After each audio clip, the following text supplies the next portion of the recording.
plutôt que d'y aller complètement à l'aveugle.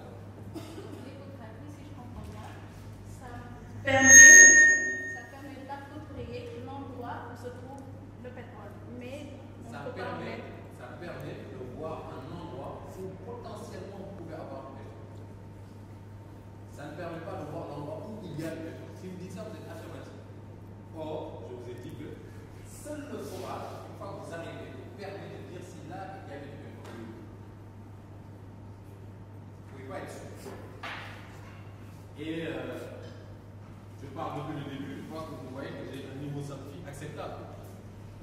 Croyez-moi, il y a des gens qui sont 100 fois plus doués que moi dans les compagnies pétrolières et qui ne savent pas où ça se fait. Et maintenant, je vous ai dit qu'on n'est pas sûr à 100%. Mais quand même, on ne met pas 5 millions de dollars, 2,5 milliards dans l'écographie, on ne met pas 25, 30, 50 milliards dans le forage. Comme ça, en l'air, on a une idée. On se dit, ah, dans cette configuration-là, je pense que c'est plus indiqué. Je pense que là, il peut y avoir plus de chances, etc., etc. Et je vous ai dit que ce n'est pas à 100%, mais d'après vous, quel est le pourcentage de réussite? Si je mets 30 milliards, si je mets le budget de l'UQAL, j'ai mes 70 000 étudiants, etc., à faire fonctionner l'université pendant un an, si je prends tout cet argent-là, je le mets dans un trou, à combien de pourcentage j'estime mes chances de réussite? 80% pour vous, 60%, hein? Pour vous c'est 100%. Dans 100%, ça veut dire qu'on trouve sûr. 90%, 40%, roulement de tambour, entre 80 et 90. Le pourcentage moyen de réussite des forages d'exploration pétrolière dans le monde est de 15%. 15%. Et c'est pour ça qu'on ne va pas prendre le budget de l'UQAL et le jeter dans un trou en mer avec 15% de chances de réussite. Quand vous faites 100 forages en mer pour chercher du pétrole, il n'y a que les 15 en moyenne qui donnent quelque chose. Commercialement. Et c'est ça qui est extraordinaire. C'est-à-dire qu'il y a des gens dont le métier sur Terre est de risquer des dizaines de milliards avec 15% de chances de réussite. S'ils trouvent, ils sont heureux. Et s'ils ne trouvent pas, croyez-moi qu'au bout de 4-5 forages ratés, vous virez le chef géologue, même s'il a 30 ans d'expérience, et souvent vous fermez boutique. Pour les petites compagnies, les juniors, les intermédiaires, justement, qui viennent. Parce que c'est la junior, la toute petite junior, quand elle va venir, elle va faire sa 6 000. Ensuite, pour le forage, elle a peut-être 2 milliards pour le forage, mais elle n'a pas 30 milliards, 40 milliards, 2 milliards pour la 6 000. Elle n'a pas 30 milliards. Pas des ressources renouvelables. Une ressource est dite renouvelable si son cycle de production ou d'accumulation est conforme à quelques jours, semaines ou à l'échelle d'une génération humaine. Les arbres sont une ressource renouvelable, mais il leur faut par exemple 25 ans ou 10 ans ou 15 ans selon le type d'arbre pour avoir la taille qu'il faut. Le soleil, l'énergie solaire vient tous les jours, donc c'est une ressource renouvelable. Le vent, vous en avez aussi tous les jours, donc c'est renouvelable. Le pétrole, comme ça se forme sur plusieurs dizaines de millions d'années, ce que vous trouvez en fait, si vous l'exploitez, on l'exploite vite parce qu'on a besoin d'essence dans nos voitures, etc. Si vous l'exploitez vite, ce qui se passe, et on l'exploite vite, c'est que vous ne laissez pas à la ressource le temps de se renouveler. D'ailleurs, même beaucoup de ça, parce que c'est plusieurs dizaines de millions d'années. Donc c'est non renouvelable, c'est pour ça qu'on dit non renouvelable. Et donc une fois que vous avez fait ça, une fois que la nature a fait ça, pardon, parce que ce n'est pas nous qui le faisons, vous devez maintenant, plusieurs millions d'années plus tard, vous avez un Faridov qui vient, oui, je suis géologue, la compagnie qui l'envoie, qui dit, ok, on cherche. On cherche quoi? On cherche du pétrole. Pourquoi? Parce qu'on en a besoin pour faire beaucoup de choses. Et maintenant, à quoi sert le pétrole? Est-ce que vous savez à quoi sert le pétrole? Vous? L'essence et le gasoil. Bon, je vous mets un peu trop la pression. L'électricité. L'électricité. Ok. Quelqu'un d'autre? Du plastique. Oui, intéressant. Quelqu'un d'autre? Vous avez une idée à peu près de la configuration du sous-sol. Et quand je dis idée, c'est vraiment une idée, elle est très sommaire. Parce que quand vous, quel que soit le degré de sophistication de cette science-là, et ça, ça se fait pas en 2 jours. Quoi. Vous avez ce qu'on appelle des campagnes sismiques, où on va chercher du pétrole ou du gaz. On va essayer de faire des photographies comme ça du sous-sol. Ça dure 2 mois. Pendant 2 mois, vous avez des bateaux qui font comme ça des allers-retours sur de grandes distances, sur 2000, 3000, 4000 km². Et où vous avez donc des ingénieurs, vous avez ce bateau-là, déjà il faut le louer. Probablement, vous ne le louez pas, ça ne coûte pas un trajet job université, quoi. Et donc, vous vous retrouvez avec beaucoup de données qu'il faut traiter. Et ensuite, vous produisez vos images. Les images, pour vous donner une idée, ça ressemble un peu à lorsque le canal d'horizon est crypté. On l'appelait ça il y a longtemps, le canal. Genre, ça ressemble vraiment à ça. Ça ressemble à rien. Et nous, on nous apprend à déceler quelque chose dans ces images. Je ne suis même pas sûr que je sais encore le faire, mais c'est pas facile en tout cas. Et donc, une fois qu'on a ces images, on a une configuration du sous-sol et on peut peut-être voir quelque chose qui ressemble à ça. Sauf que dans le sous-sol, vous n'avez pas seulement une roche comme ça, vous en avez d'autres. Vous avez d'autres choses comme ça. Comme ça. Or, c'est pas partout que vous avez du pétrole. Il y a certains trucs. D'ailleurs, quand vous avez une image, vous ne savez pas s'il y a du pétrole. Ce que vous reconnaissez, c'est juste des formes. Je reviens encore à l'analogie de l'échographie avec les femmes qui sont enceintes. Quand vous voyez votre image avec le bébé, ce que vous voyez, c'est des formes. Vous reconnaissez un peu la tête du bébé, son corps, etc. À aucun moment, l'échographie ne vous dit si dans le ventre du bébé, vous avez plutôt du pipi, de l'eau, ou un peu du liquide amniotique, ou du bissap que sa mère lui a transmis via le placenta, vous ne savez pas. Pour faire ça, il faudrait faire un prélèvement amniotique. Il faut une seringue, vous tirez, et ensuite vous faites une analyse et vous savez. Et c'est ça justement la deuxième étape de l'exploration. Une fois que vous avez fait votre imagerie, vous devez faire un forage. Donc vous devez faire votre piqûre dans le sous-sol en fait. Vous devez creuser. Atteindre la roche réservoir que vous estimez peut-être renfermer du pétrole pour pouvoir maintenant voir si vous avez une accumulation. Donc, après les bateaux sismiques, il y a ce qu'on appelle les rives de forage où vous entreposez des tiges métalliques qui vont descendre. Vous les emboîtez, hein, c'est des tiges que vous emboîtez comme ça, des tiges qui en général sont donc vous les emboîtez et vous obturez comme ça. Vous tournez. À hauteur de 10%, puisque déjà on sait qu'il n'y a plus de risque. C'est ce que je viens de dire. Voilà, donc est-ce que effectivement Petrocène doit payer ça afin de continuer la production? C'est ce que je viens de dire. En phase de développement puis de production, doit payer, doit participer aux frais à hauteur de ça. Je ne sais pas. Est-ce que d'autre part, les 10% de Petrocène là ne proviennent pas de la caisse de l'État? Si, c'est l'argent de l'État. Voilà. Maintenant, mais ça ne passe pas directement. Non, c'est comme si les sociétés nationales ont une comptabilité différente de trucs. C'est des entités juridiques différentes. Là, vous êtes. C'est quoi votre nom de famille? Moi, c'est Keita. C'est Keita. Telia. Keita. Keita. Comment on se regarde à Keita? Ok, donc vous êtes un Keita. Votre papa, c'est un Keita. Si jamais on doit distribuer beaucoup d'argent dans la maison, on ne va pas dire seulement on donne au Keita. Donc on donne à Mamadou Keita, on donne à Amadou Keita. Vous êtes certes des Keita, mais vous êtes des entités différentes.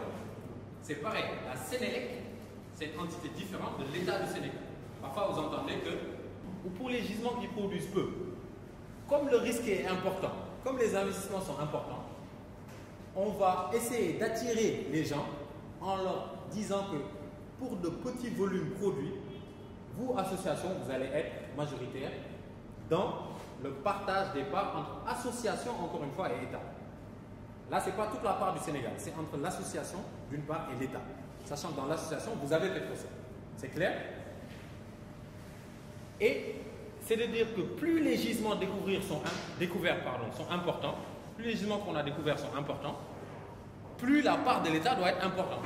Parce que ça veut dire qu'on avait un gros gisement ici, on ne va pas venir vous signer un contrat où vous allez tout récupérer. Les gros gisements doivent d'abord profiter aux gens. Les petits gisements doivent profiter aux gens, mais en même temps, ça doit aussi prendre en compte le risque de l'investisseur. Donc, vous avez un tableau. Oui. La capacité de production journalière. Oui. Dépend de la nature du gisement ou des installations. Les deux. Ça dépend de la nature du gisement. Un gisement, il a une certaine taille, il a une pression naturelle de production. Parce qu'à un moment donné, quand vous percez la roche libère les hydrocarbures et vous pouvez pomper pendant un certain temps. Mais après, en fonction des installations que vous avez, vous pouvez traiter un certain volume vide ou pas. Vous pouvez aussi améliorer un peu la production en faisant ce qu'on appelle des méthodes de récupération avancées. Vous pouvez améliorer un peu la productivité du gisement en envoyant certains additifs chimiques, etc. Et encore une fois, d'un point de vue environnemental, il faut être très très vigilant sur la manière dont vous traitez ces produits-là. Mais en gros, la productivité de votre gisement, la production journalière, qui est le critère de partage de production dans le code de 98, il dépend à la fois du gisement, donc de la nature du gisement, des roches, et des investissements que vous mettez. C'est pour ça d'ailleurs que les réserves sont une notion économico-géologique. Lorsqu'on dit qu'ici, il y a 563 millions de barils de réserves, comme c'est le cas avec le gisement pétrolier au large de Saint-Gobain et Séneux, c'est que avec un coût du baril à 70 $, si on met tant d'investissements, par exemple, si on met jusqu'à 35 $ ou 40 $ pour extraire le baril, on pense avoir des installations qu'il nous faut pour sortir 563 millions de barils. Si vous mettez plus, vos coûts de production deviennent plus élevés, vous pouvez sortir plus, mais votre rentabilité est moins garantie. Parce que vous auriez pu vous contenter, entre guillemets, de sortir 563 millions, mais si vous voulez sortir 700 millions de barils, il faut mettre plus d'argent. Or, si vous mettez plus d'argent, vous savez bien comme moi que le cours du baril fluctue. Si vous avez des coûts de production de 70 $ par baril pour le sortir, depuis combien de temps le prix du baril n'a pas dépassé de manière durable les 70 $? C'est pas évident. Donc vous allez vous retrouver avec des coûts que vous n'êtes pas capable forcément de rentabiliser. Donc, le critère de production. Oui. Quel est le risque? Parce que peut-être si nous prenons l'exemple de 98, la part de l'État se situe au niveau de la production journalière. Oui. Et ici, comme nous sommes dans la compréhension des enjeux, quel est le risque pour le Sénégal, le fait d'utiliser cette formule de partage? Parce que toujours je suis en train de collationner les deux parts. Ici, on n'applique pas cette règle. Et à ce niveau, on a besoin de comprendre c'est quoi les enjeux de fait d'appliquer cette fourchette de production journalière. Oui. Parce qu'il y a un enjeu majeur entre l'opérateur et les États. Oui. Comme on parle souvent de forme asymétrique et il est bien. Oui, il y a deux risques principaux. Le premier risque, c'est de ne pas maîtriser les coûts pétroliers. Le tout premier risque.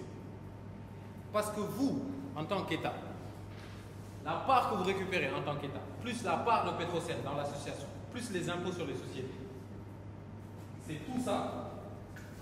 Donc ici, on va dire, dans le profit oil, je mets ça en bleu, dans le profit oil, vous avez la part de l'État, plus Petrosen, plus l'impôt sur les sociétés. Et là, c'est la compagnie. Donc ça, c'est le bénéfice après taxe. Parce que ça, c'est leur bénéfice à eux, ça, c'est notre bénéfice à nous.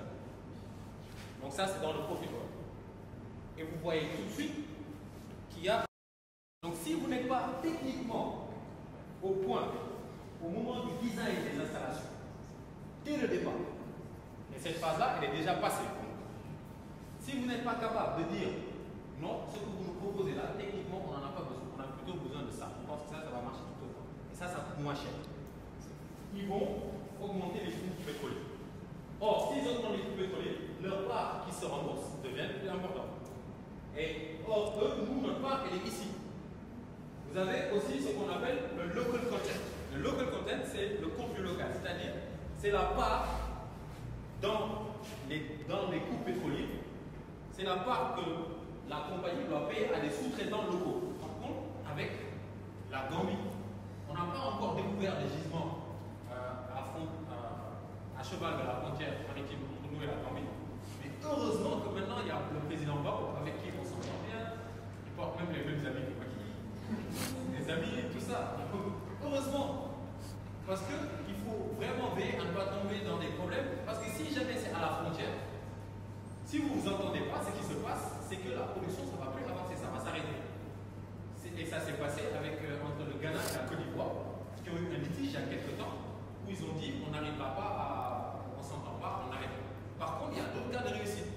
Le Cameroun et le Nigeria, il y a un cas d'école. Ils ont réussi à gérer ça très bien et c'est étudié partout dans le monde, les universités, etc. Donc il n'y a pas de fatalité.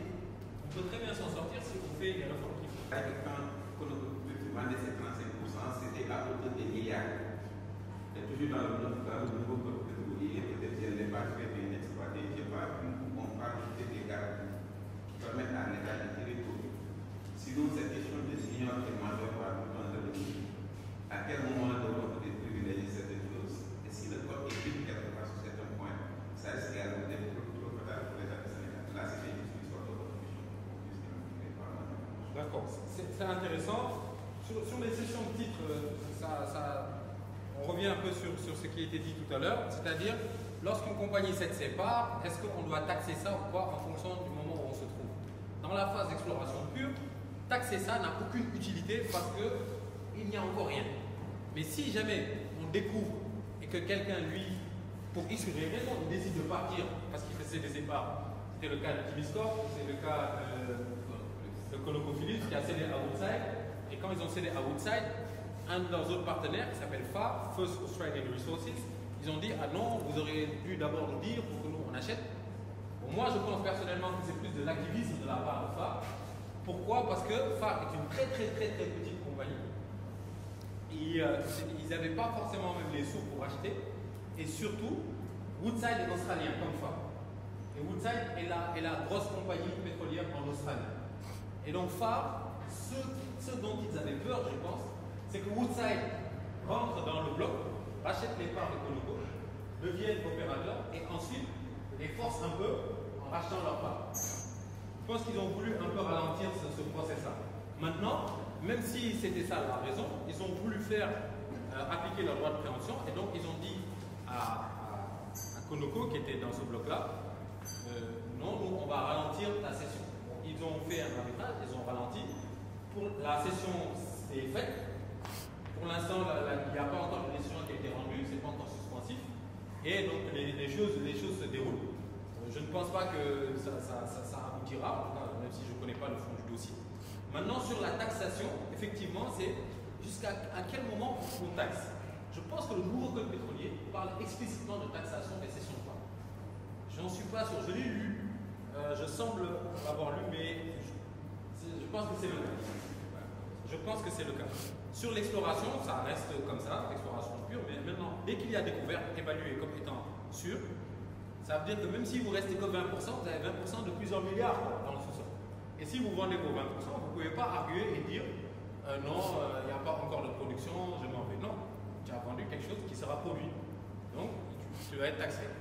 Donc ça, c'est la réponse que je peux apporter.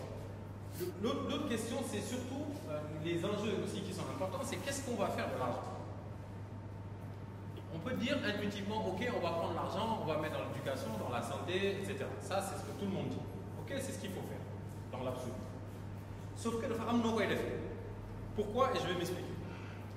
Le pétrole est une matière première, comme le gaz, le pétrole surtout, dont le coût est mondial. C'est donc une recette, c'est une ressource que tu exportes en général. On estime que dans le monde, 70% du pétrole qui est produit traverse une frontière. C'est-à-dire 70% du pétrole qui est produit passe dans un autre pays, au moins. Donc le gaz, c'est plutôt une ressource que tu utilises en interne, tandis que le pétrole, tu le vends à plus de 50% ou 60% de l'exportation de ces ressources naturelles-là là vous rentrez dans un cycle qui peut devenir dangereux pour vous. En quoi faisant? Et c'est ça qu'on appelle la malédiction, c'est-à-dire que le seul secteur qui rapporte de l'argent, ça va être brûlant. Si vous le mettez quelque part, il faut être tard. Donc ce que vous devez faire, c'est que vous devez refroidir cet argent en l'investissant dans d'autres secteurs. Puis cet argent-là, qui lui est un peu plus frais, à une température ambiante, vous le prenez, vous le réinvestissez dans l'économie ou dans vos investissements d'infrastructure. C'est vraiment ça la voie à suivre.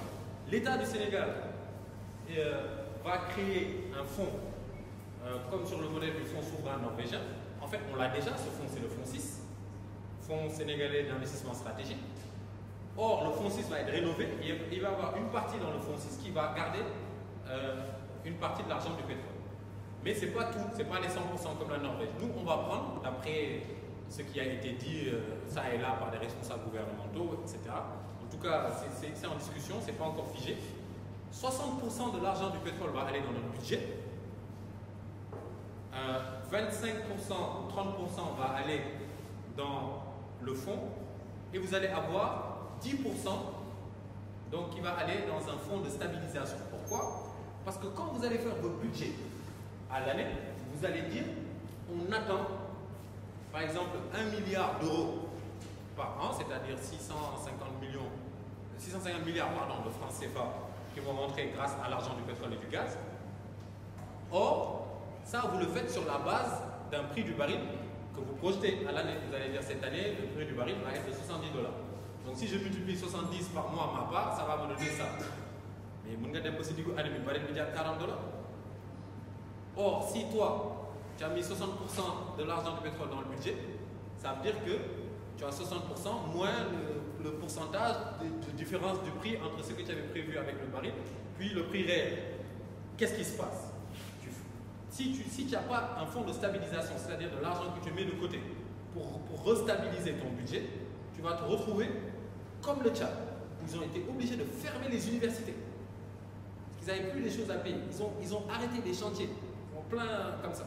Donc, il faut vraiment être vigilant sur les investissements. Et si, je vous le dis en toute franchise, si vous avez un homme politique qui arrive au pouvoir, ou qui est encore au pouvoir, qui vous dit non, avec l'argent du pétrole, on pourra faire tout ce qu'on veut, c'est un manipulateur. Il va faire quelque chose où on a sourd depuis demain. Tous les pays qui ont fait des subventions énormes à l'essence, au carburant, on dit que oui, on a du pétrole, donc l'essence doit coûter moins cher. Je vous rappelle que le pays où l'essence coûte le plus cher en Europe, devinez c'est lequel? La Norvège. C'est le plus grand producteur de pétrole en Europe et c'est là où l'essence coûte le plus cher. Ils ne sont pas cons les Norvégiens. Ils veulent juste en fait que la population s'habitue à certaines choses et que ce trésor de guerre-là qui demain dans un contexte mondial de réchauffement climatique, de réorganisation des villes, de résilience, etc., qu'ils soient capables eux de pouvoir faire les investissements. Maintenant nous, il faut qu'on fasse certains investissements structurels, mais il faut faire très attention, même si c'est dans la santé. Si vous faites des hôpitaux ultra modernes, etc., sur la base de l'argent du pétrole, que vous prévoyez de payer vos médecins, d'augmenter leur salaire, etc., et que vous vous retrouvez tout d'un coup sans argent, vous faites quoi? Donc, il faut vraiment essayer de produire la richesse. Moi, ce que je préconise dans mon ouvrage, c'est donc qu'on investisse l'argent du pétrole dans les secteurs à forte intensité de main-d'œuvre. Je pense notamment à l'agriculture et à la transformation agroalimentaire. Parce que l'autre danger aussi, et c'est ça la maladie hollandaise, et parce que ça a d'abord existé en Hollande dans les années 60, c'est que quand vous avez une ressource naturelle que vous vendez pour récupérer l'argent, comme je vous ai dit, votre secteur plonge. Dans les pays modernes, c'est votre industrie qui plonge, mais dans les pays peu développés, c'est votre agriculture qui plonge. Votre agriculture qui plonge. Et quand votre agriculture plonge, là, vous ne mettez pas en danger quelques personnes, vous mettez en danger des centaines de milliers de personnes. Donc nous, sur la pêche aussi, au niveau environnemental, c'est un autre enjeu, je vais peut-être terminer par ça, vous avez la question de la protection du milieu marin. Parce qu'autour des plateformes, vous avez des zones d'exclusion où les pêcheurs n'ont pas le droit d'aller. Or, les pêcheurs, même si la législation soit à 100 km au large de la mer, les gens ils prennent des pirogues, ils vont à 100 km dans la mer, les pêcheurs. Ils vont à 90-100 km, ils vont parce qu'il y a des zones qui savent que dans cette telle période de l'année, c'est ici qui produit le plus, il y a plus de poissons ici, etc. Donc, et de grands consensus stratégiques sur ce qu'on va faire. On ne peut pas passer tout notre temps, nous pouvoir, on n'a rien fait, c'est vous les mauvais, l'opposition, ah non, il y a des satiries, il y a la presse qui grandit ça, qui raconte n'importe quoi parce qu'ils ne maîtrisent pas. Il faut au moins qu'on ait une presse responsable, une population bien informée, un pouvoir transparent et de bonne foi, et surtout une opposition aussi de bonne foi. Et je termine en disant la dernière phrase que j'écris dans mon bouquin, la toute dernière. Je dis que le pétrole et le gaz se trouvent encore loin sous nos pieds, mais notre destin, lui, demeure pleinement entre nos mains. Ayons alors plus que jamais l'optimisme de boussole. Voilà, merci.